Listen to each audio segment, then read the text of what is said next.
twegomba nnyo oba oliawo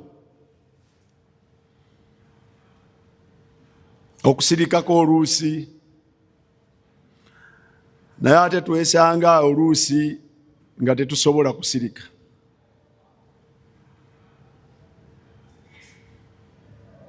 Twegomba oluusi okusirika, naye oluusi weesanga tosobodde kukola kutya, weesanga tosobodde kusirika. Naddala ng'eddiini ya Allah subhanahu wa ta'ala mu bwennyini bw'ensonga ng'eyonoonebwa.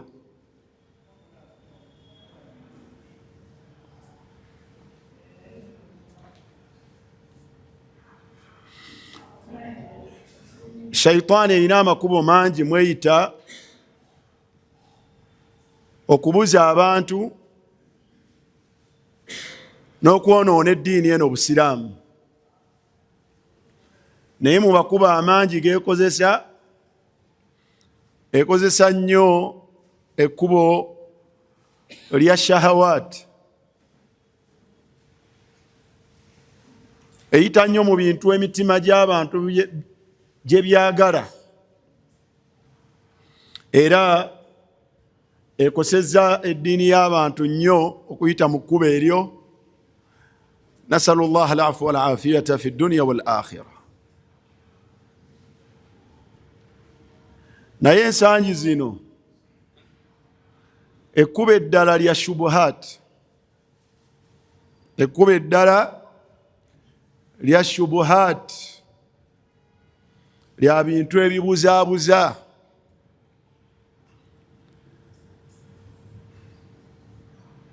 Ebiteekebwa ne bisaasaanyizibwa mu ddiini muno, mu Busiraamu bwaffe, abantu ne babeera mu kubuzaabuzibwa nga tebamanyi kiki kyakkola.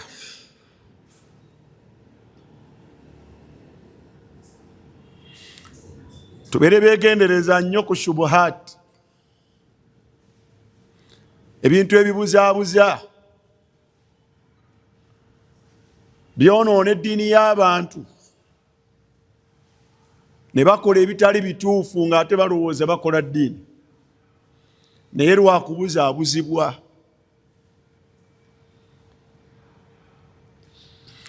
Naye muganda waffe yatadde ebintu 10, tukakasa nti akyaleeta n'ebirala, naye olaba bitawaanya asomako, kati ate olwo atasomako.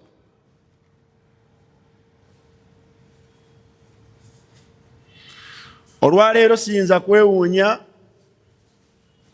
kusanga mukyala ng'ali mu haidu nga yawulidde ebigambo ebyo ng'ali mu swala nga n'okusiiba yasiibye.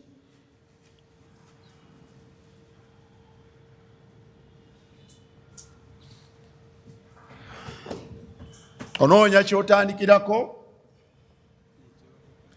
nekyoleka nekyosembyayo nebikusobera, neweebuuza ekyokukola n'osoberwa.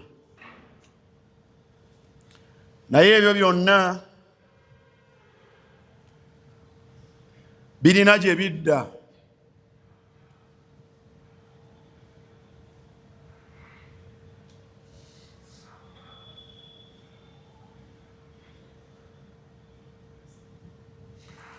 Nze bwe navudde mu kuwuliriza nakakasizza nti ffenna tetuli Basiraamu, okuggyako ndowooza ayogera, kubanga ndowooza ku nkomerero omukulu yagambye nti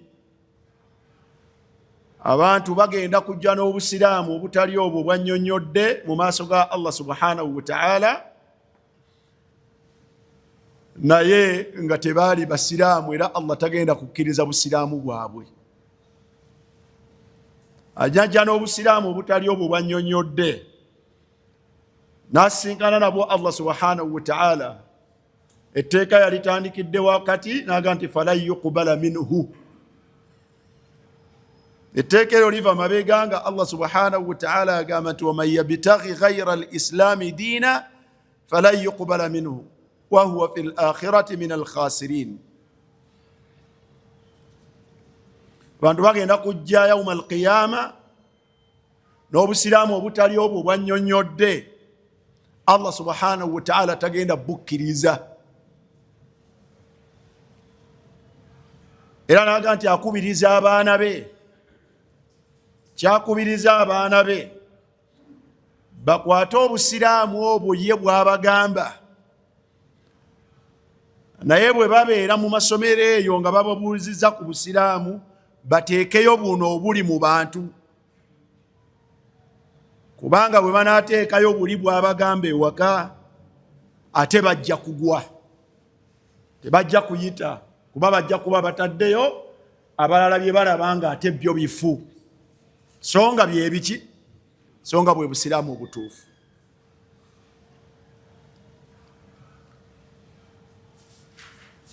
Era yagambye olutalo lunene lwe baliko okuzza abantu ku busiraamu obwo obutuufu. Lutalo lunene, yagambye nti lutalo lunene, tebamanyi nawe banakikola. Era basaba Allah abayambeko balabe nga bazza abantu ku busiraamu obutuufu, wadde nga si kyangu. Ekiraga nti abantu byonna bye tuliko tetuli ku busiraamu mpaka we tunakwata manhajuhu, mpaka we tunakwata ekkubo lye. Wa hadha, ekyo no kitegeeza takfiru, okukafuwaza n'okulaga ti abantu balabika tebali ku buki, tebali ku busiraamu. Ekifaanagana bwe kityo bw'okiwulira ng'oli muwalimu okola otya? Nze obwange nabubuusabuusizza, naye nze nsomaasomako okusinga mmwe. Nze obwange nabubuusabuusizza, naye ate nga nze nkola atya? Nyinza okuba nga nsomaasomako okusinga ani? Okusinga mmwe. Kati ate olwo atasomaasomako nga nze.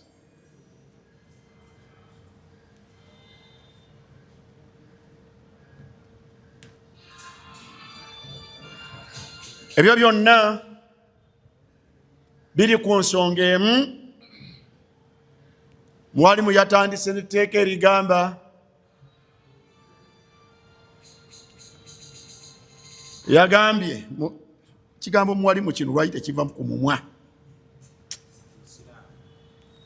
Omusiraamu yagambye ti obusiraamu bwonna baganda bange, omuntu okubeera n'obusiraamu ateekwa kubeera nga abujja mu Qur'ani yokka. Kubeera n'obusiraamu oteekwa kubeera nga obusiraamu bwo obujja mu Qur'ani. Era n'asoma etteeka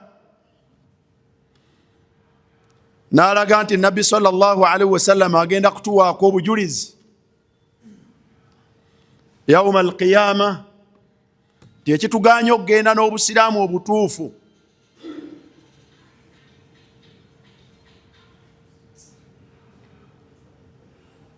وقال الرسول يا رب من سورة الفرقان إن قومي اتخذوا هذا القرآن مهجورا. Abantu basenguka Qur'ani,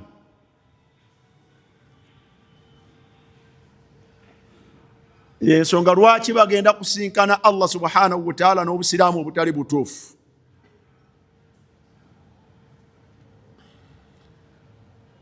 Kyava anokolayo ensonga 10 abantu ze basenguka mu Qur'ani, nga Qur'ani eraga birala nga nabo bali ku birala. Qur'ani eraga birala, obusiraamu bwa Qur'ani nga bulaga birala, n'obusiraamu abantu bwe baliko nga nabwo bulaga biki? Nga nabwo bulaga birala, nga ate bo bye baliko. Mwe mwanyidde ne ekigambo ekyo ekyoga nti obusiraamu obuli mu Qur'ani, omukyala ali mu haidu asiiba. Mukyala ali mu haidu akola atya? Mukyala ali mu haidu asiiba. Ndowooza nno kubanga obujulizi ndowooza obumugaana okusiiba buli mu hadithi emu n'obumugaana n'okusaala. Nategedde nti n'okusaala akola atya? N'okusaala asaala. Ate oba asiiba. Kuba mu Qur'ani temuliimu n'ebirala byabadde bingi. Baganda bange, mujja kunzikiriza olunaku olwaleero sijja kwogera linnya, naye gye biraga tujja kupuleyinga audios nammwe muzeewulirireko bwe munaaba temunnazifuna.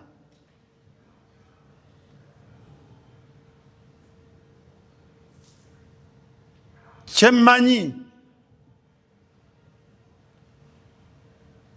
muganda waffe ono ne bw'anaawulira ebigambo bye ngenda okwogera olwaleero tajja kudda okuggyako okwongera okunywera ku ekyo kyaliko.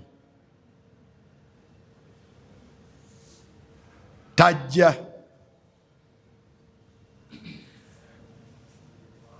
Era kyemmanyi nti bino abisomesa era abayizi be babimanyi. Ebyo nno biri mu bigambo bye. Mwe abatasoma okuggyako mujje mukole ki? Mujje musome. Naye mwe abatasoma mmwe mwesansabaga. Wabula manyi nti ajja kwongera kunywera kubanga ensonga twali tuwuliddeko ezitali ezo wakati ng'azoogera ne tusinkana ne tubaako bye tumulaga, naye era n'agenda mu maaso n'embeera ye.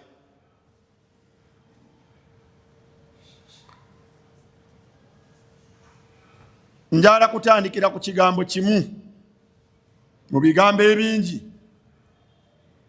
Yanywezezza nnyo nti nnamula zonna omuntu alina okukola obusiraamu obutuufu ateekeddwa kubeera ng'azijja mu Kulaani. Oba oyagala kulamula ki, oba oyagala kulamukira ki, oteekeddwa kubeera ng'okijja mu ki? Oteekeddwa kuba nga okijja mu Qur'an. Era n'asoma ayat inil hukmu illa lillah nezifaanagana bwe zityo.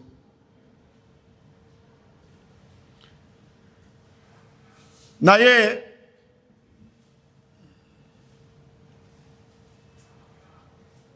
munzikirize wakati mu butaagaane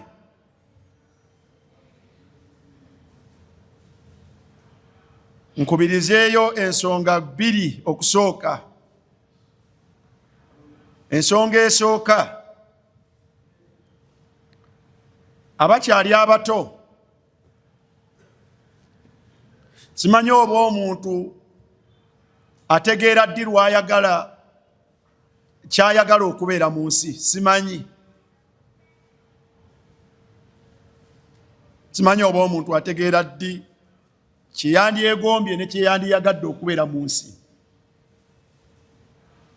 Naye abakyali abato, abaana abato n'abavubuka, omuntu bw'owulira muli ng'oyagala kubeera muwalimu, ng'oyagala kubeera musomesa wa ddiini, bw'okiwulira muli nga ky'oyagala, njagala kubasaba bwe munaaba munaabeera bawalimu mugende musome obuwalimu. Mugende mubusome.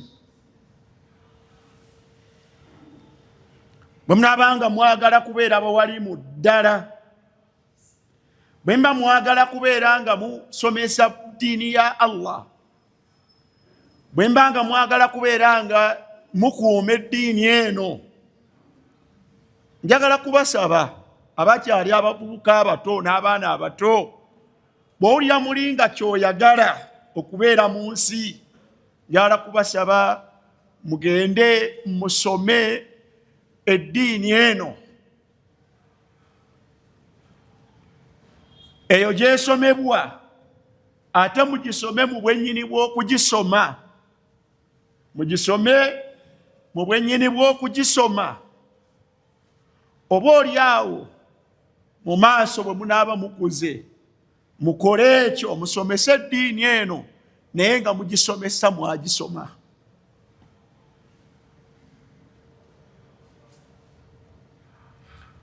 Abavubuka abato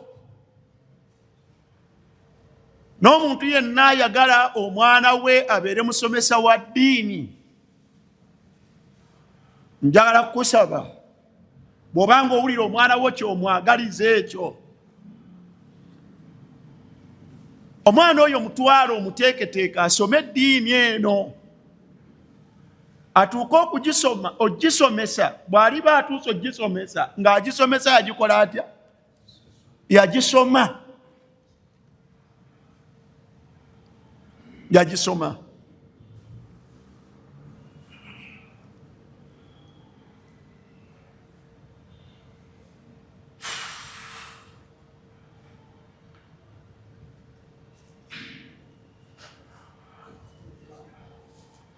Ekyokubiri, bwe muba musoma, abavubuka abato n'abaana abato n'abasomesa abaana baabwe babeere abagenda okusomesa eddiini eno, mubasomeseze ku nniya ennungi entuufu, mubasomeseze ku nniya ntuufu ey'okubeera nga bamanya amazima, bo bennyini bagakole, era bagasomese n'abantu nga banoonya okutaasa eddiini eno Obusiraamu. Kubanga mu bibi omuntu ne bw'aba nga asomye irimu, enniya bw'ogisomera ku nniya etali nnungi, era okomekkereza ovuddemu embeera enzibu. Irimu esobola okusomebwa naye ku nniya etali ki? Ku nniya etali ntuufu, etali nnungi. Ne agisomye n'akosa nnyo Obusiraamu buno.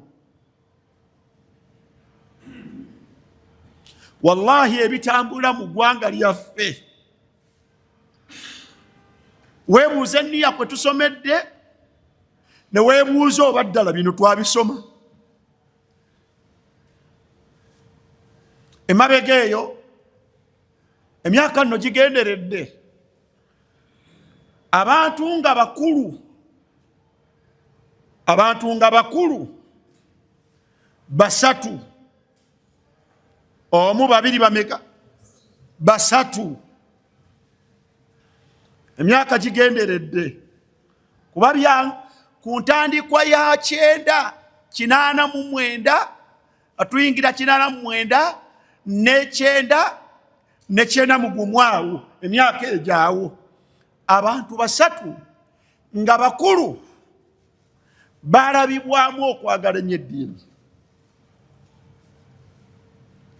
ne bakwatibwa mu ngeri gye baalimu n'okwagala okugisomesa, ne batwalibwa gye batwalibbwa.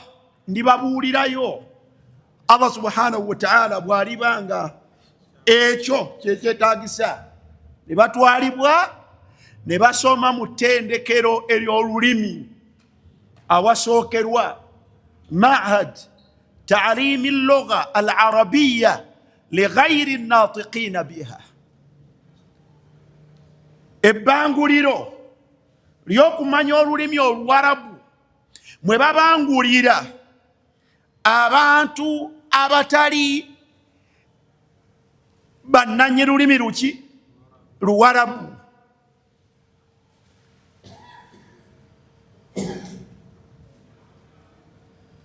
Abantu abo ngambye baali bameka? Baali basatu. Ne bamala ekiseera ekimaliddwa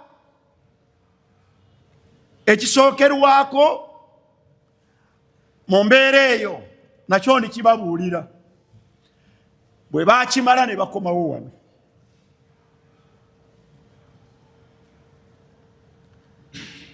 ekyo kyemmanyi ku buyigirize bwabwe obw'okusoma eddiini eno.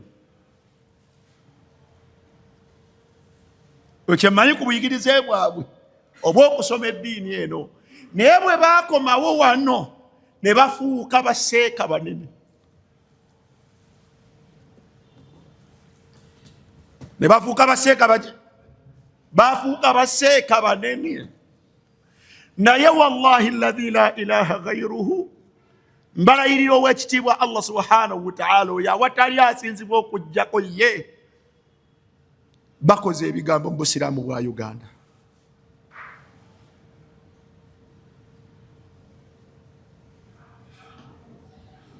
Bakoze ebigambo mu busiraamu bwa Uganda.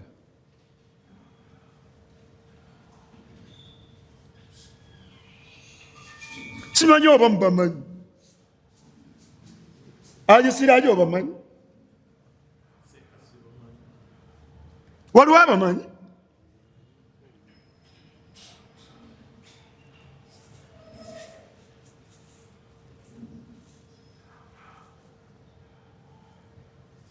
Kyabbeeyi nnyo mwabasoma. Njagala bakubiriza mu mbeera eno nga bwefaanagana,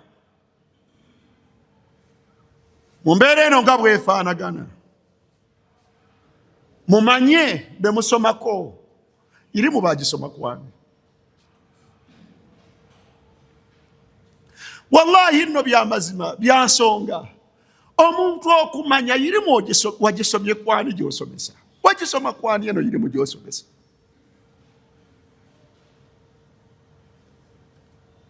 Kyabbeeyi bannange mmwe abasiraamu b'eggwanga lino, mugezeeko okumanya ono atusomesa yasoma atya irimu era yagisoma kwani. Tewandimaze gasoma. Amatu gaffe gano gagwana obutamala gagawa buli omu.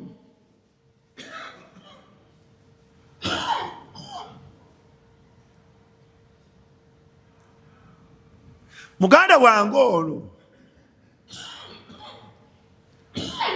nyinza omuwa challenge. Seeka mukulu ne fatuwa zaawa nnene bwe zityo. Njagala asooka atulambikire irimu yagisoma kwani.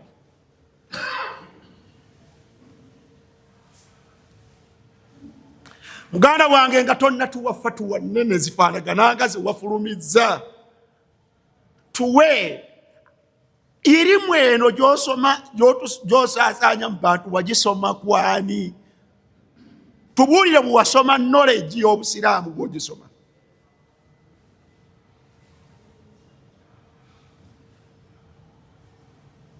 Vaayo tulage. Tosooka kutuwa birala otugambye nti bingi. Tosooka kutuwa bine 10 byatutawaanyizza. Ne 10 tosooka linnyonnyola. Sooka otulambikire nga ddala osaana okuvaamu bino ebinene. Sooka otulambikire nga ddala irimu wagisoma. Tubuulire olugendo olwo olw'okusoma irimu.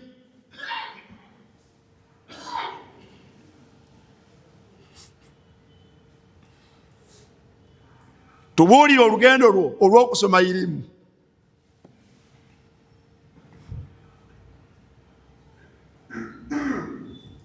Okimanyi bulungi. Akimanyi bulungi omuganda waffe ono. Bwe nali nkyali muvubuka walilahi alhamdu wal minna kati nkuze.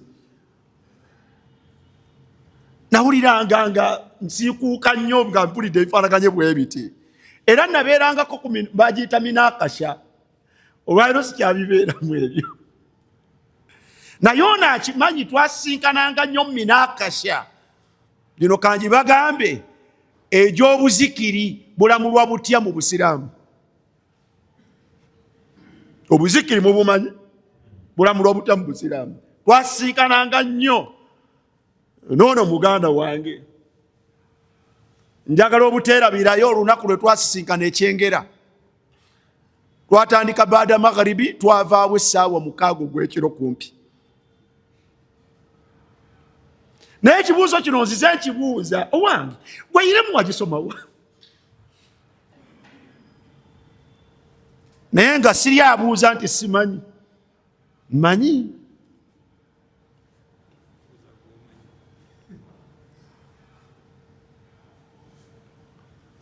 Naye kati ebimu naye ogenda okuwulira nga ebinene bikoze bitya nga bigudde, ate nga bagenda kutya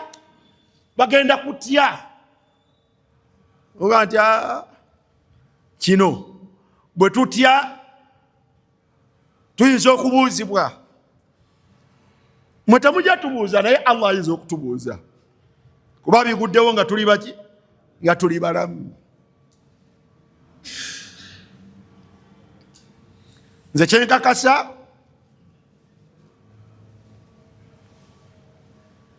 muganda wange ono simulabangako ng'ayina ekitabo mwasoma, wabula mulaba asomesa. Eminakasha gyembaddemuko naye nze nzija n'ebite, tutera okujja n'ebite kati wange tusomeko wano nawantu tusomeko wano. Yajja najja n'omutwe gwe n'ateekawo byateekawo. Era atera kujjira nnyo mu Kulaani. Lwaki bino mbyogedde? Olw'okuba birina akakwate ku bye ngenda okwogera.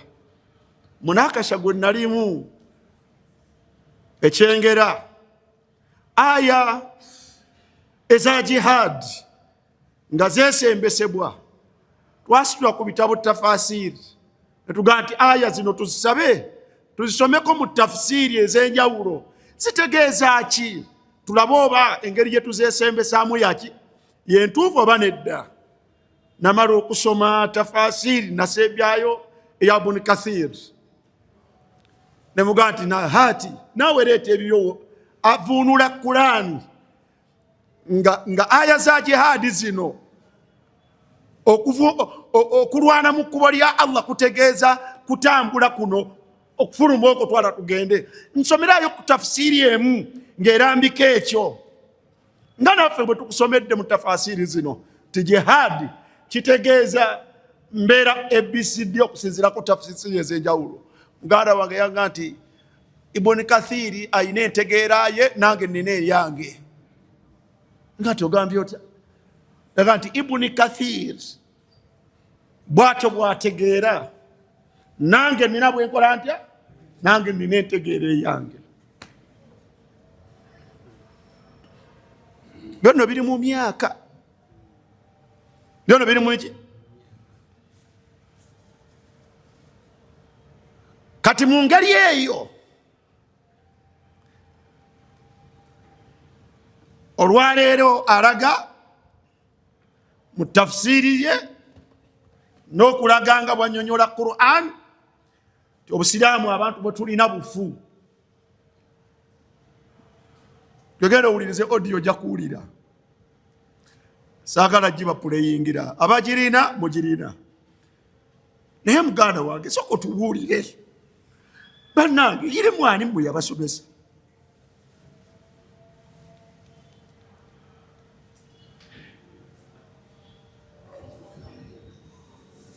Omuntu bw'obanga ddala tewasoma irimu eno mu bwennyini bwa kugisoma, rahima Allahu mri'in, Allah asaasira omuntu amanya waakola atya.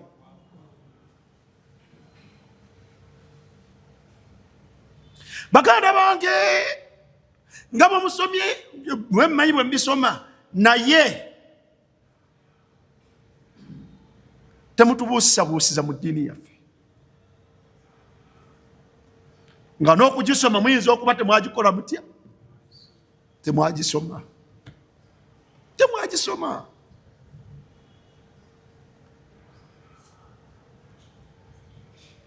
Abasiraamu tubadde omusomo ebiri emabega nti abange muleke abatuufu b'okutaputa eddiini eno bagikole batya. Ihdina, muleke huda dilala watawdih walbayani okunnyonnyola eddiini eno bannanga tukkiriziganye ng'abasiraamu nti abasoma eddiini eno abagisomye be baba bagikola batya? Mukkirize wakati mu kukakibwa temwagala naye mukkirize abantu abasomye eddiini eno be baba bagitaputa.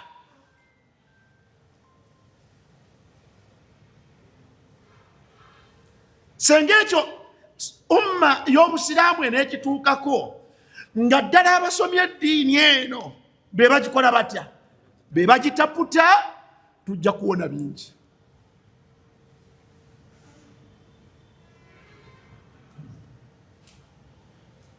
Nze neenyumiririza mu kintu kimu. Nze nalonda okubeera omuwalimu ndowooza nga ndi mu P5. Nasoma ndi kasajja kakulukulumu akakuzeemu primary ngitandika tuvudde mu nsiko. Naye nze nalonda okubeera okusoma obuwalimu buno nga ndi mu primary.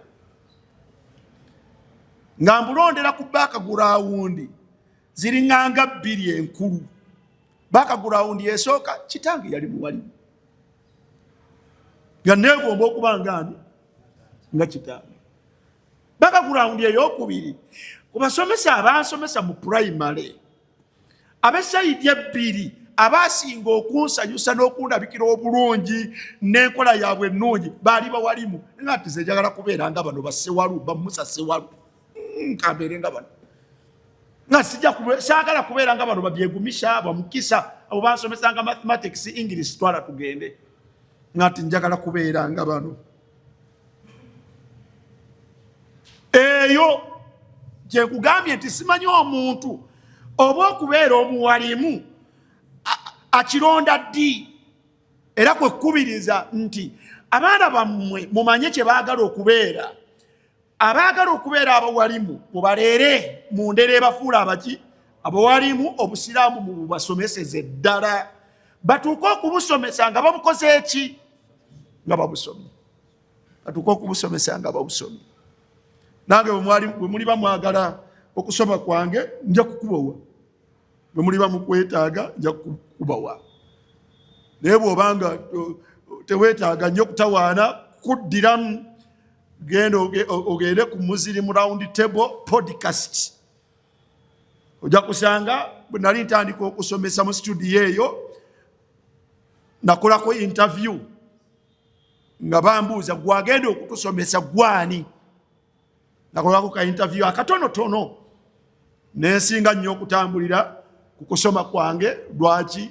Olwaleero ndaba mu field ey'okusomesa obusiraamu. N'ebitabo byentera okusoma bino byolaba ku ntandiko bwabyo wabeerayo okumanyisa awandiisa ekitabo yaani ne bakubuulira yasoma kwani, yasoma ani atya. Buli kitabo kyogenda okubikkula bakuwa yasoma atya. Hatta batuuka n'okuwa abayizi be. Bwe nakiraba bwe ntyo ne kindeetera okubabuulira. Nze nange nsoma kwani era abawalimu ne gye nayita okusoma mu puroguramu ezo nakirambika. So baganda bange abataputa obusiraamu muleesa amawano, naye abasiraamu mukkirize abamanyi obusiraamu buno ababusomye babeere nga be babutaputa. Tujja kuwonako nnyo. Naye ebigambo bino byavudde mu muganda waffe. Nasallallahu alaihi wal afiyata fi dunya wal akhirah. Baganda bange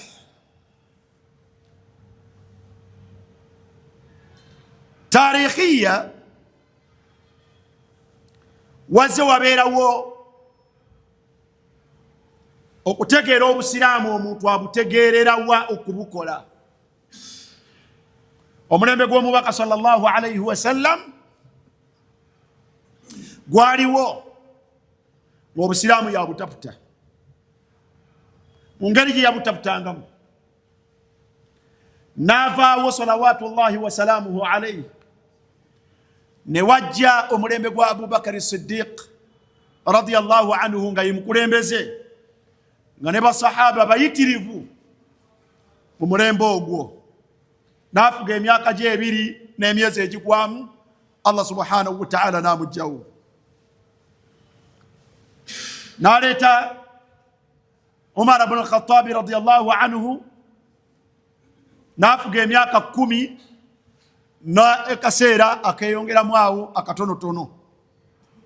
Umar ibn al-Khattab radiyallahu anhu, Allah subhanahu wa ta'ala n'agera ebyo mbaka sallallahu alaihi wasallam byaliyeka arambise kuye, n'afumitibwa n'avaawo.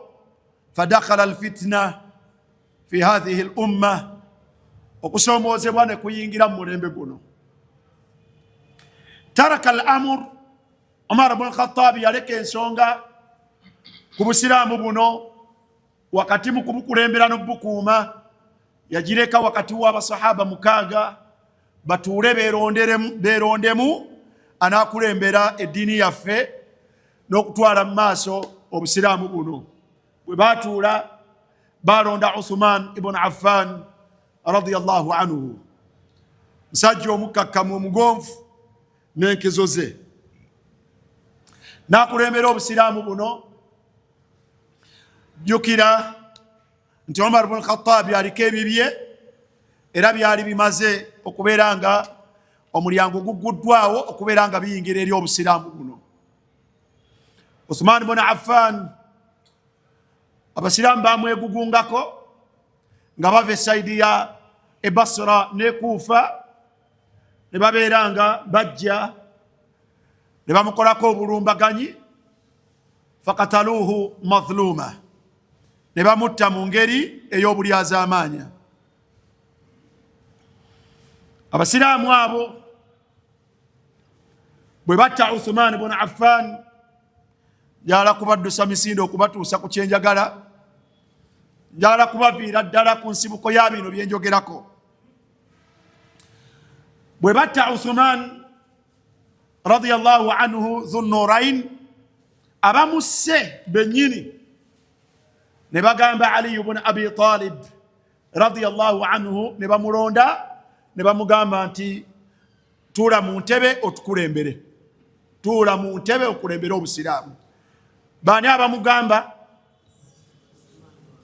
Abasaani abasse Uthman ibn Affan radiyallahu anhu bennyini be bamugamba nti sebo, bwe tutunuulira bino tuula mu ntebe otukulembere.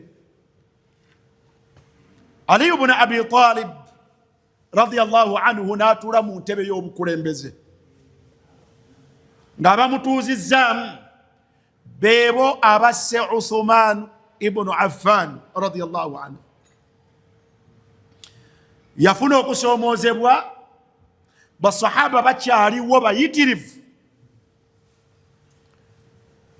Bwe yatuula mu ntebe ne bamugamba, basahaba banne abamu ne bamugamba nti sewu mukama waffe, Allah yakuwadde obuvunaanyizibwa, naye ffe tulaba mu biteekeddwa okutandikirwako, oteekeddwa okunoonyereza baani abasse oyo gwoddidde mu ntebe, obalamule nga tonnakola kirala. Ffe tetulabawo kirala okusinga okulembeza okulondoola omusaayi gwa Uthman. Ne Uthman gwe twogerako omumanyi value ye mu busiraamu, n'ekifo kye ku mubaka sallallahu alaihi wasallam okimanyi, nga tonnakola kirala kyonna. Twagala olondoole omusaayi gwa Uthman ibn Affan radiyallahu anhu.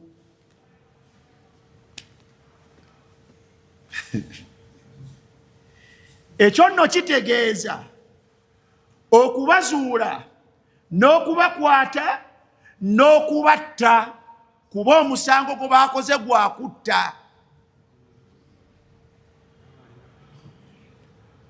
Balina kukola kutya? Balina kuttibwa. Saagala weerabire nti abasse be bamugamba okulondoola be bamutadde mu ntebe wangi, be bamutadde muki? Mu ntebe. N'okubamanya abamu abakola atya naye atandika atya, mu ngeri awo ng'akyayiiya akola atya. Abafuluma ne bafuluma, omuli Muawiya ibn Abi Sufyan ne bafuluma mu Madina ne beolekera esaidiya Kufa ne Basra, ne batandika okuzimba endowooza eno ey'okulondoola omusaayi gwani? Gwa Uthman. Ekyewuunyisa ne mu baafuluma ne maama Aisha radiyallahu anha naye naafulumira bunagenda, bonna babanja musaayi gwani? Musaayi gwa Uthman.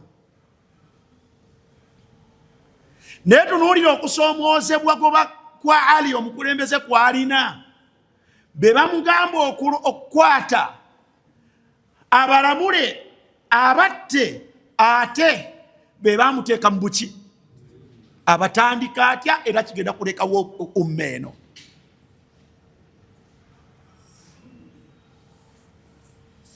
Bwe bityo bwe byatambula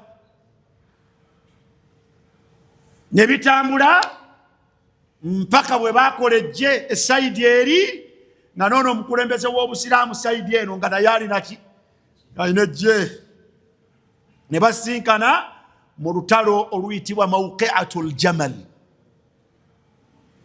Lwayitibwa Mawqi'atul Jamal olw'okubanga lwalimu maama Aisha nga bamukoledde akayumba bakayita Haudaj, ng'ajjidde ku saidi eri evudde Kufa Basra, twala tugende, mwana wattu nga bamuteekedde akayumba ku ŋŋamiya nga mwatudde. Olutalo olwo abasiraamu ne bayisiŋŋanya ebitala ne battiŋŋana, naye nga abatemaŋŋana bombiriri basiraamu. Saidi zombiriri baki? Saidi zombiriri basiraamu. Ali ibn Abi Talib olutalo olutuula ku nfeete yalagira eŋŋamiya omwali maama Aisha radiyallahu anha neetemebwa nekka wansi, n'abagamba nti mumugyemu nga mulamu, mumukwate, n'amuwa abasirikale aga nti mumuzze e Madina ave mu bino maama. Obirabye ebyo? Naye wadde balwanaganye n'olutalo ne lukakkana, abafudde bafudde, ensonga tennaba kubeera solved. Bakyabanja okulamulibwa kwabo abattaani? Abatta Uthman. Era abaddayo baddayo era nti bino tebiwedde, tetuyinza butalondoola musaayi gwa Uthman. Olengera ababafudde awo ku saidi ebbiri bo tebabalibwa. Siibalwise eyo baddayo ne baddamu okunga n'okwe-organizinga bupya n'okwerikuluutinga bupya, era ne baddamu ne basisinkana. Ne baddamu ne basisinkana ejje lya Muawiya eyali akulembedde saidi eri, ng'eno subhanallah nga wakulembeddwa Ali ibn Abi Talib. Bombiriri basahaba bakulu banene, buli saidi eriko basahaba banene. Olutalo olwo lwe baddamu okusinkana baluyita Mawqi'atu as-Siffin. Baluyita Mawqi'atu as-Siffin. Zaavuga, abafa ne bafa, omisaayi ne giyiika, naye nga si wakati wa al-kafara wal mu'minun wabula bayna al-mu'minin, wakati wa baki, wakati wa bakkiriza, nga buli saidi eriko basahaba abanene. Omusaayi bwe guyitirira okuyiika, kampu ya Ali ibn Abi Talib nejjejjamu ekirowoozo ne bagamba la si ya Ali ibn Abi Talib, ya Muawiya ibn Abi Sufyan. Nejjejjamu ekirowoozo ekyaleetebwa omusajja omugezi Amr ibn As, sajja omugezi sahaba naye omunene Amr ibn As. Nagamba Muawiya nagati omanyi tuwanike Qur'ani ku bitala, tuwanike Qur'ani waggulu ku biki, ku bitala. Bajja kutegeera saidi eri nti tugamba nti natahakamu ila kitabillah, ebitala tubisse wansi tudde eri ekitabo kya Allah subhanahu wa ta'ala kitulamule. Era bwe batyo bwe bakola ne bakwata al-masahif ne baziteeka ku bitala ne bawanika. Saidi eno bategeera nti kiki bannaabwe baagala badde eri ekitabo kya Allah kibalamule. Otegedde muganda wange? Njagala otunuulire fikira eno eya Qur'ani evaawa. Kyenjagala olwaleero okuteeka ka comment katono naye njagala otegeere wa gyeva. Olutalo lwakkakkana olw'ensonga eyo ne babuuza mugamba ki, era ne babakyogera lumye ne baga nti natahakamu ila kitabillah, tudde eri ekitabo kya Allah kikole kitya, kitulamule. Bwebityo bifaanagana nti kale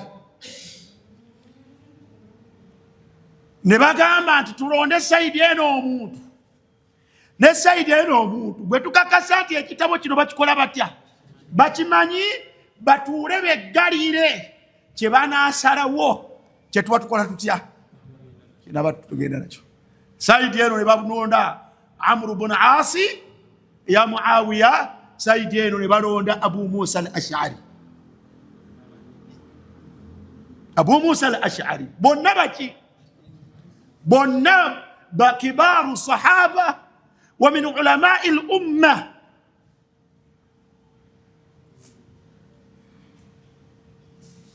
Ne beggalira we beggalira aga nti bano bo katulinde kivaayo.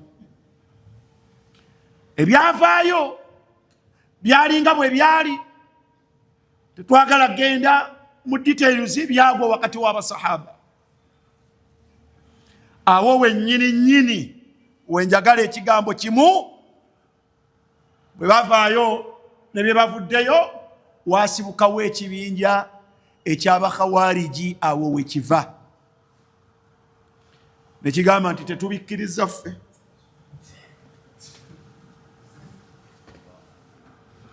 Bakhawariji awe bakola batya, awe basibuka ensibuka ennene naga nti nedda ffe tetubikkiriza.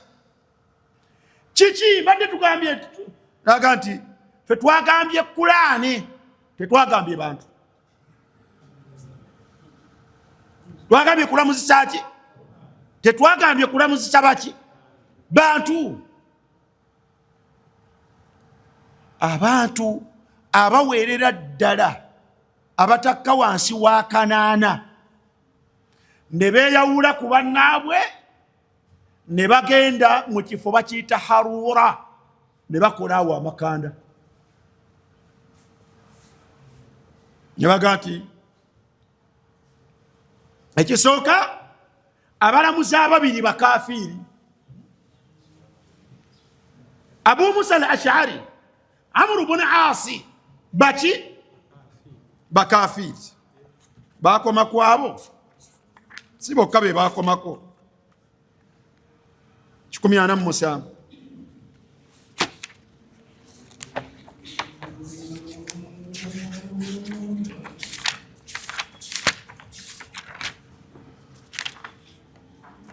tebakoma bwabo. Ra'ayul khawarij wa ayyamma kana faqad adda hadha al-khilafu bayna as-sahabati ila an yakunu لكل من الخوارج والشيعة رأي في الصحابة غير رأي الجمهور من المسلمين. فالخوارج على اختلاف فرقهم يعدلون الصحابة جميعا قبل الفتنة. بخوارج نتوناتوكا كتكمو تشينو بالي بكريزا بصحابة بنا ثم يكفرون عليا باكو مكريزا oluvanyuma lwa ekikeme ekyo ekyagwawo nga balaga Aliyu si abadde omukulembeze wa saidi emu nga balaga nti Aliyu mukafiri. Tebakoma ku ekyo wa Uthman ne Uthman naye muki mukafiri. Rajukira bamutemula kali otandika okumanya abakola batya. Wa ashabul jamali nabo n'abaali mu lutalo lw'e Jamal waliwuliddeko nabo baki wal hakamaini nagaddemu wano wal hakamaini abalamuzi abameka be baluwa Amr ibn Asinani ne Abu Musa al-Ash'ari. Wa man radiya bitahakimi nebye bavaayo ne baga nti tukole kino na kino abana ababiri eyasiime namula y'ababiri naye mukafiri. Wa sawwaba al-hakamaini ne yagamba nti Abu Musa al-Ash'ari ne munne bye bakoze bituufu naye mukafiri. Au ahadihima ne yalondako omuntu kati nze owange ye mutuufu naye mukafiri. Wabidhalika raddu ahaditha jamhuri sahaba ba'da al-fitna. Okuva olwo ne batandika okugoba n'okuzaayo hadithi ezinyumizibwa mu Busiraamu ez'abasahaba bonna abagwa mu ttuluba eryo ne basigazaawo hadithi ez'abatagwa mu ttuluba eryo. Liridahum nga bazigoba lwa nsonga ey'okukkiririza kwabwe n'okusiima bitahakimi okulamula okw'abali ababiri wattibaihim a'immata aljawri abaga nti bagoberera abakulembera obulyazaamaanya ala zamihim falam yakunu ahlan lithiqatihim. Aga nti buli yenna yakkiririza mu abo tetukyamukkiririzaamu nga ne bwabaga nti qala Rasulullah sallallahu alaihi wasallam kati twala eri naawe twala eri. Otegedde ekyavaawo awo waavaawo okukakuwaza kw'abasahaba bangi ne wavaawo okugoba sunna okugoba ebigambo by'omubaka sallallahu alaihi wasallam ebikozesebwa mu kulamula mu Busiraamu buno ebikozesebwa mu kulamula Obusiraamu buno ebyali biripootingibwa basahaba abo bonna abali mu ttuluba eryo. Obusiraamu awo oba obutamyeko ekitundutundu kyotamanyi. Bwe bakola ekyo ne beeyawulira e Haruura. Bwe babeera e Haruura bagamba ekigambo eki nti ffe omuntu yenna okwogera naffe ebeera Kulaani tebaagala kuwuliriza kiyitibwa sunna. Ekigambo kino nkikuleetedde ku nsibuko eyo okukiddamu osisima eyo otegeera omuntu bw'akomawo olwaleero n'ekigambo ekigamba nti Obusiraamu bwonna baganda bange muyina kudda ku Kulaani. Abatali ku Busiraamu nga olina kyojja Obusiraamu genda kutuuka mu maaso ga Allah nga bwe mulina si butuufu. Baganda bange kino ekigambo kiwanvu kyamabega nnyo kiina bye kitegeeza binene kivaako okukaafuwaza kw'abantu naye otegedde gye bikola bitya. Bwe beeyawulira mu kifo ekiyitibwa Haruura olutalo luwedde beeyawulidde mu kifo ekiyitibwa Haruura Ali ibn Abi Talib baasigala batawaanya baasigala bakola batya. Abdullah ibn Abbas Ali ibn Abi Talib yagala okubalumba abalwanyise kubanga firqa min alfiraqi dalla. ng'ateeseteese gy'abalumbe. Abdullah ibn Abbas yamusaba n'amugamba nti mukama wange mbadde nsaba okkirize nsooke ŋŋende nsisinkana abantu bano njogerezeganyeko nabo ndabe ekizibu kyabwe kivaawa. Ali ibn Abi Talib n'amugamba nti nkutiiririra obulamu bwo bali si bangu. Bano nabo ne bategeera nti Ibn Abbas ayagala kujja bakola atya kubasisinkana. Ne bajjamu embeera bbiri baga nti tukkiriza jje oba tetukkiriza. Abantu ne bamugamba nti atajja. Abantu baga nti ajje naye amanye nti bw'aba ajja bw'aba ayogeraganya naffe ayogerezeganya na Qur'ani. Naye mu'adhamuhum abaali basinga obungi mu bo baali min al-qurra wa min hafadhati al-Qur'an. Baali min al-qurra baali mubasoma bulungi Qur'an era nga bagikwata ku mutwe. Bwe baatuuka mu mbeera bagati Ibn Abbas yajja bagati muleka jje atagenda kusoma wa Qur'ani we tutamanyi. Enkomekerezo ya byonna ne bakkiriza Abdullah ibn Abbas agenda abasisinkane. Abdullah ibn Abbas n'agenda abasisinkana. Bwe baatuula n'abuuza nti kiki kye mugamba mu byenjagalamu bye byali bafunaana Saidi ya Ali. Bamugamba maadha, yababuuza nti kiki kyemunenya Ali ibn Abi Talib muganda wa taata wa nabbi n'ayogera obulungi bwe n'ebyenkizo bye. Ne bawa ensonga zaabwe, naye mu nsonga zaabwe baawa ekigambo ekinene kyenjagaddemu ekikwatagana ne bino. Bamugamba nti hakkama ar-rijalu fi amri llah. Hakkama ar-rijal fi amri llah. Yakkiriza n'alamuzisa abasajja n'alamuzisa abantu mu nsonga ya Allah nga yalina ogiramula. Ne basoma ayati ezo inil hukumu illa lillah nezifaanaganako bwe zityo. Ibn Abbas yali musajja Allah subhanahu wa ta'ala gwe yawa okumanya. Kyava bagamba nti mumbuulire Allah subhanahu wa ta'ala mu Qur'an bino mubyogerako ki. Yagamba Allah subhanahu wa ta'ala mu Qur'an ku bafumbo nga baawukanye wa in khiftum shiqaqa baynihima fab'athu hakaman min ahlihi wa hakaman min ahliha. Fab'athu hakaman min ahlihi wa hakaman min ahliha. Abafumba ababiri bwe baba baawukanye, bwe mbanga mwagala kulongoosa wakati waabwe, mufune ku saidi y'omukyala mufuneyo omulamuzi, mufune ne ku saidi y'omwami mufuneyo omulamuzi. Bajje basisinkane batunulire mu nsonga ezaawudde bano. Eyurida islaha. Bwe babeera nga bano abafumba ababiri abasowaŋŋanye nga bakyayagala kubeera bumu, bano abalamuzi ababiri bwe banaatuula mu nsonga zaabwe ne bazitunuulira nga bano bakyayagala kubeera wamu bafumbo, yuwaffiqi llahu bainahuma, Allah ajja kuddamu atabe wakati waabwe.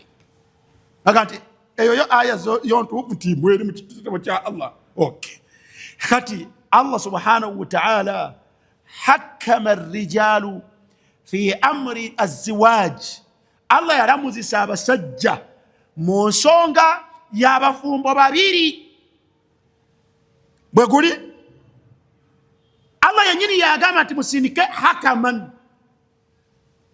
Mugambye nti inil hukumu illa lillah. Naye wano Allah agambye nti musindike eno saidi mufuneyo omulamuzi noono. Batuulire ensonga z'abano. Naga nti anshudukumullah. Bannange mbalayira Allah. Abaffe ensonga y'abafumba ababiri yennene Allah gy'asindiseemu abantu ababiri okusinga ensonga y'emisaayi gy'abasiraamu abasiraamu ebibinja abayiibwa emisaayi gyabwe. Okufunayo eno hakaman, neno tufunayo hakama bagende batuule balaba okuyiwa omusaayi kuyimirira kutya wakati w'abaki w'abasiraamu ku nsonga ebbiri ennene yeeruwa wangi ku nsonga y'obufumbo obufa Allah gyasindiseemu abalamuzi ababiri ne ku nsonga y'abasiraamu abattiŋŋana emisaayi giyiika ku bibiri ekinene kyekiruwa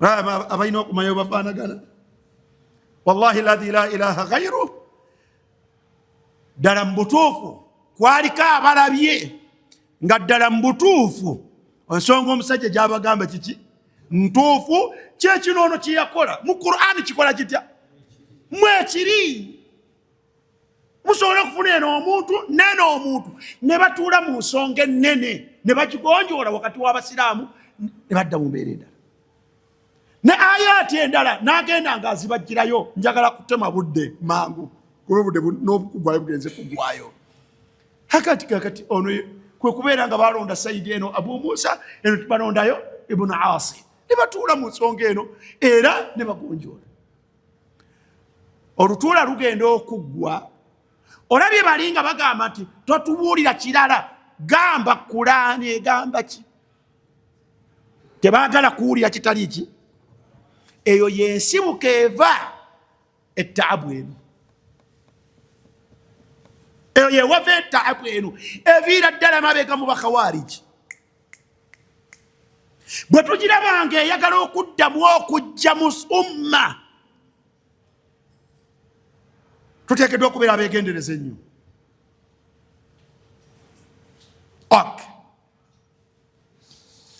ekitabo kino bakiyita tahadhiru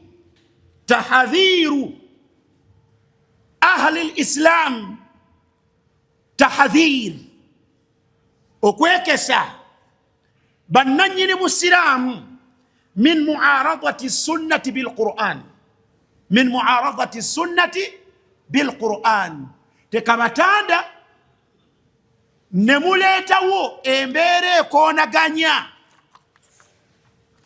hadithi ziyite sunna nga muzikoonaganya ne Qur'an oba okubyawula ne mulaga nti bino kino kirala na kino kiki kino kirala ne mutandika okukubiriza abantu nga mubakubirizaako ku kimu duna thani nga muleka ekyokumeka nga muleka ekyokubiri bulabe bwa kika kya waggulu bwe wali omuwalimu ono yakiwandiika bamuyita Sahal mutabani wa Abdullah As-Sardi kifuluma mu maktabu eyitibwa maktabati al-Imam al-Bukhari njagala owulire entandikwa yaayo ng'oggyeko biri ebyemabega ku peegi 11 yaga nti dhaharat fi lqarni thani lilhijra dhaharat fi lqarni thani lilhijra weeyolekawo mu kyasa ekyokubiri oluvannyuma lw'okusenguka kw'omubaka sallallahu alaihi wasallama tawaifun ebibinja la tazalu minhum baqiya nga mwana wattu n'olwaleero wakyaliwo obuwufu bwabyo yuariduna sunan bilquran nga mwana wattu bakoonaganya sunna z'omubaka sallallahu alaihi wasallam ziyite ahadith ne qur'ani oba okubyawula wayunkirun nga batamwa ma thabata an rasulillahi sallallahu alaihi wasallam ebyo ebikakafu ku nabbi sallallahu alaihi wasallam min al ahkami al mubtadi'a mu mateeka ennamula za nabbi sallallahu alaihi wasallama zatandiseewo nga nabbi wazaida era ezo ez'oyinza okugamba nti zeeyongera ala ma shara'ahu llahu taala fi lqur'an ku nnamula ezo Allah ziyateeka mu Qur'an waliyo ennamula zojja okusanga mu bigambo by'omubaka sallallahu alaihi wasallama nga zeeyongera bweyongezi kwezo eziri mu Qur'ani naye nga ne bw'onoozinoonya mu Qur'ani teziriimu albatta. Abantu bano ab'enkola eno bazigobera ddala ne baga nti ebyo tebiriiyo. Mudde ku Qur'ani, mudde ku Qur'ani, ebyo tebikola bitya, ebyo tebiriiyo. wa haulai abo min sharri tawaifi almubtadia, min sharri tawaifi almubtadia, wa haulai min sharri tawaifi almubtadia. Ekyo kyekimu ku bibinja ebibi, kyekimu ku bibinja ebibi. Abantu abagwa mu ttuluba eryo be bamu ku bantu ababi, ebibinja ebigunjiddwawo mu Busiraamu. Bal hum min azanadiqa. Bw'obanga oyagala gezaako kufulumya abantu mu Busiraamu nti abajja nga batambula ku Busiraamu bwe tumanyi mu ggwanga, nga bw'olaga nti Obusiraamu bwe balimu bulala n'Obusiraamu bwa Qur'ani bulala, njagala nga tusoma mu ba ahlul ilmu abamanyi balaga nti bal hum min azanadiqa. Abalina endowooza eyo balimu abo abatakkiririza mu ddiini ya muggulu, alkharijina an sabili lislami, alkharijina an sabili lislami. Munnange nno abamanyi b'Obusiraamu balaga nti omuntu alina endaba eno n'endowooza eno yaba afulumidde ddala ku kkubo ly'Abasiraamu. Fa aslu maqalatihim hadhihi yaqtadi ibtala kathirin min alaqaid. Endaba eno ekakasaawo okulaga nti bikyamu mu nzikiriza bingi, wa shara'i wal ahkam, n'ennamula nnyingi. Endaba eno zeekakasaako nti zibanfu n'amateeka, wa shara'i wal ahkam mimma istaqallat sunna bi iradiha. Ennamula ezo n'amateeka ago agakakatawo nga gakakatawo na sunna za mubaka zokka, oba ogenze kugasalawo.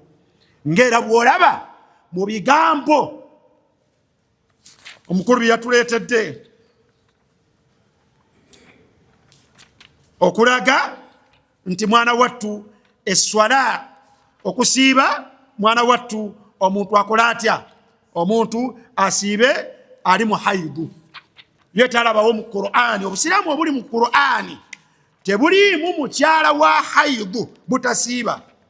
Nagenze okusoma nga mwana wattu ekigambo ekyo kyennyini nga weekiri.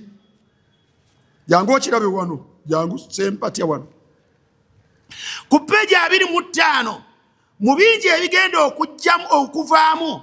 Innahum qad naqaduu hadha al-asli alladhi assaluhu fi akthar min 300 mawdi'. Mu bifo nga 300 kino kye bateekawo tuba tuli mu buzibu, tuba mu katyabaga. Minha ma huwa mujma'un alayhi, ng'ebimu seviri komawo wano mulimu ebimu nga abamanyi b'Obusiraamu babikkaanyaako nti bya mu Busiraamu. Wa minha ma huwa mukhtalafun fihi wa qala walau kana Rasulullahi sallallahu alaihi wasallam. Nagenda kati kyava agamba wa kaifa yumkinu ahadan min ahli al-ilm alla yaqbala hadithan zaidan ala kitabillah fala yaqbalu. Kisoboka kitya? Wa kaifa yumkinu ahadan min ahli al-ilm, kisoboka kitya ku muntu yenna nga alinamu okumanya, min ahli al-ilm, min ahli al-ilm, mwaba balina okukola kutya? Alla yaqbala hadithan zaidan ala kitabillah, okubeera nti ayagala kugaana hadithi ezeeyongera ennamula ku kitabo kya Allah. Fala yaqbalu haditha tahrimi al-mar'a ala ammatiha wala ala khalatiha, nga hadithi eziyiza omukyala yenna okufumbirwa, tahrima mura'ati ala ammatiha wala ala khalatiha, okubeera nti omuntu tafumba na ssengaawe wadde ne maama w'omuto. Ekyo tojja kisanga mu Qur'ani na wantu naawa okisangibwa muki السنة، ولا حتى حديث التحريم بالرضاعة لكل ما يحرم من النسب، ولا حديث نبي ولا حديث منع الحائض من الصوم والصلاة. ويكيري omuntu akwata ekkubo eryo agenda kuba takkiriza mu hadithi egaana omuntu ali mu haidu, emugaana okusiiba nemugaana okusaala. Kino mu audio mwekiri, kino nga bwokiraba wano mu audio mwekiri. Naga subhanallah, eno gye tulaga.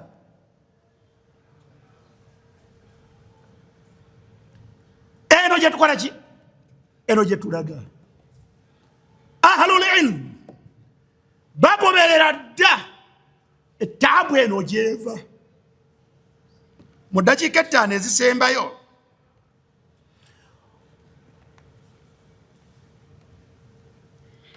bino tujja bisoma leero.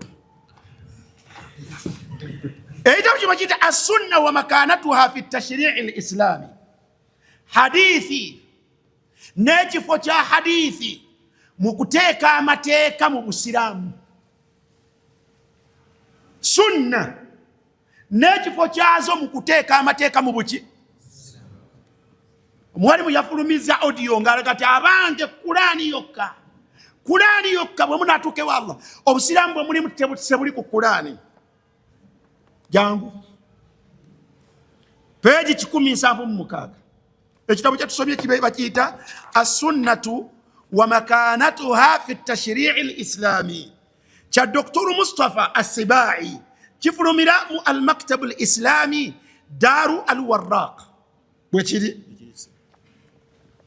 ku peegi ya 176 njagala weetegereze bannange obuzibu bwe tulina. Assunna maa munkiri hujjiyatiha hadithan, biri ebyemabega biveeko karuni thani, myaka 2 fil hijra, kati twagala hadithan mu mulembe guno ogwaki oguliwo. Wa fi usurina hadhihi, mu mirembe gyaffe gino, usur jamu asir, wa fi usurina hadhihi taswadda ba'du alladhina, Allahu akbar, se video berawo naawe jangu, taswadda bavuddeyo ne beŋŋanga baluwa ba'du alladhina la ilmama lahum bihadha alfanni, abamu ku abo abatalina kumanya kwonna ku irimu eno eya hadith. Kibayivu لا إلمام له بهذا الفن إلى إنكار حجية السنة. ngabatamwa omuntu okubeera nga ayina kye yeesembesa ki sunna za mubaka sallallahu alaihi wasallam mu busiraamu. Wallahi nawuliriza audio zonna ekigambo sunna tekirimu.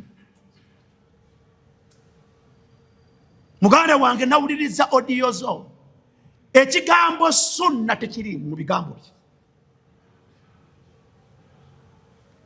Wakad nasharat majallatu lmanar, waliwo akatabo akayitibwa Manar aka lilmaruhumi Assayid Rashid Rida fi ladadaini السابع والثاني عشر من السنة 9 مقالين للدكتور ebigambo 2 nga bya doktoru ayitibwa Tawfiq Sadaqi. توفيق صدقي يعلن فيها هذا الرأي ngarangiriramu endaba eno tahta unwan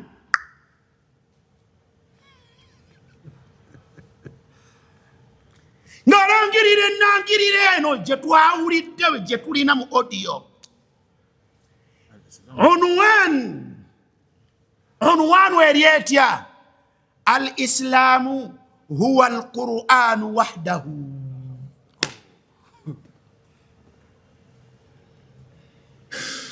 Al-Islam huwa alqur'anu wahdahu. Baganda bange obusiraamu ye Qur'ani yokka. Era omuntu yenna anajja ewa Allah nga obusiraamu bwe si bwe obuli mu Qur'an fala yuqbala minhu. Nate kyabiwulidde mu audio nagenza okusoma wano nga bineetimbye mu maaso ngati eno taabu nka bweti.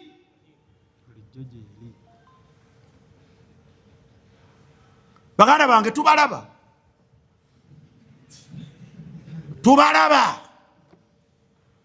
ku peegi 176 genda obisomewo obirabe.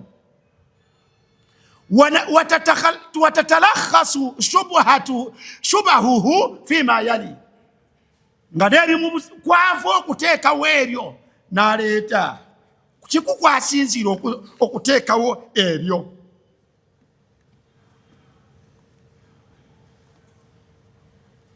walau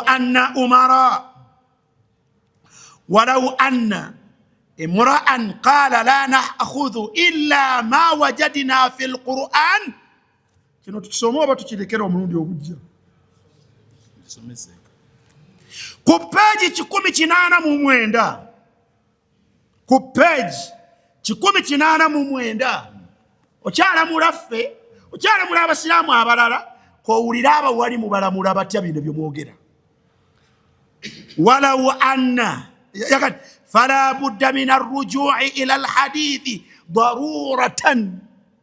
Oba mwagala oba temwagala abasiraamu muyina okubeera ku Qur'ani ng'ate muline ku sunna lwampaka. Daruratan lwaki? fala budda min arruju'i ila alhadithi daruratan. Oba mwagala oba temwagala muyina kubeera ku sunna, muyina kubeera ku hadithi ate naki ne sunna. Mwagambye lutalo lunene lwe muliko, nange nduliko lunene, nange nduliko lunene. Sijja lulekera muntu yenna, nja kulubeeramu. Tubisome ate mmanyite musoma kuba tewasoma. Nkimanyi muganda wange, leeta gye wasomera. Bw'obanga nti byanjogera si bituufu nga tonnayogera kigambo, njagala osooka olambikira abantu wasomerawo. Era ani yakusomesa?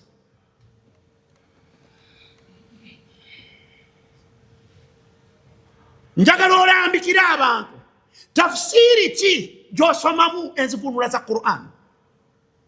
Mufassiru kyakuvunulira Qur'an. Kubanze wabagobako mu maaso gange, wabagobako mu maaso gange. Mugati Ibn Kathiri bayina entegeereza abwe, nange nina eyange. Kwolwo nakujjako engalo. Bwe ziba hadithi njagala ombuulire obuyivu bwe ku hadithi. Sooka obubuulire abasiraamu nga tonnabakafuwaza. Katonda alaga nti obusiraamu bwe tuliko si butuufu. Jangu tumalirize.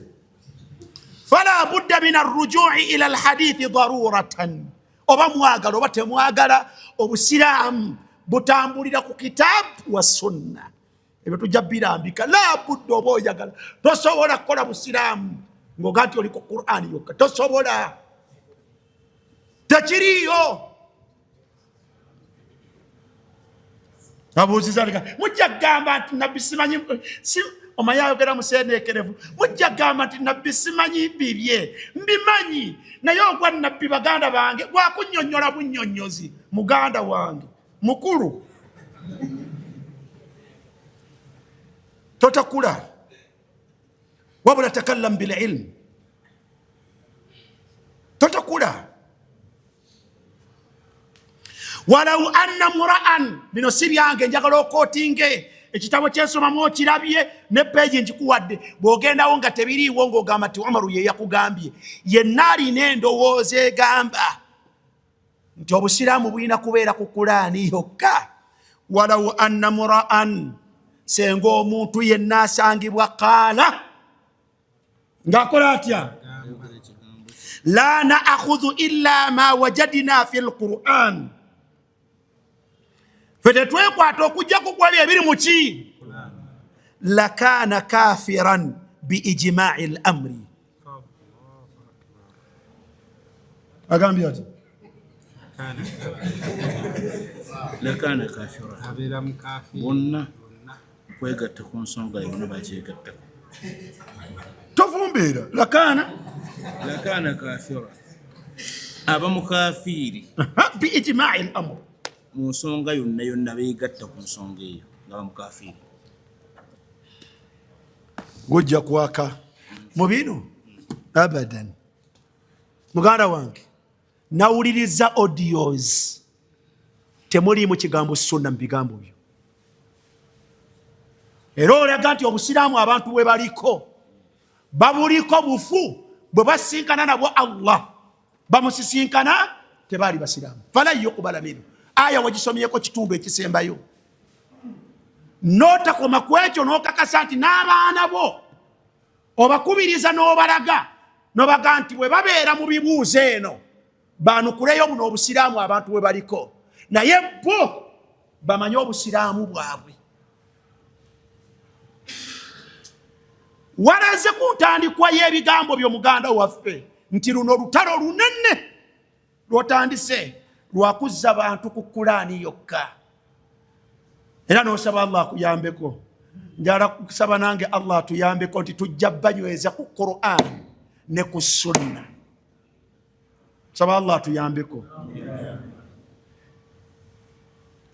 liyahlika man halaka an bayina wa yahya man hayya an bayina. Al-Fatiha ejira eyimiridde paka luno we lunaggwa. Fatiha ejira eyimiridde paka luno lunakola lutya. naye mbagambye abantu basatu babajja wano ne babatwala ne basoma mu ma'hadi ta'limi al-lugha al-arabiyya Riyadh li ghayri an-natiqina biha baba, naye bye bakoze obusiramu bwa Uganda byewunze. bwe mba mwasoma obusiramu okusukka ku ekyo jangu okirambike. subhanaka allahumma bihamdik ashhadu an la ilaha illa anta astaghfiruka wa atubu ilaik. wassalamu alaykum wa rahmatullahi wa barakatuh.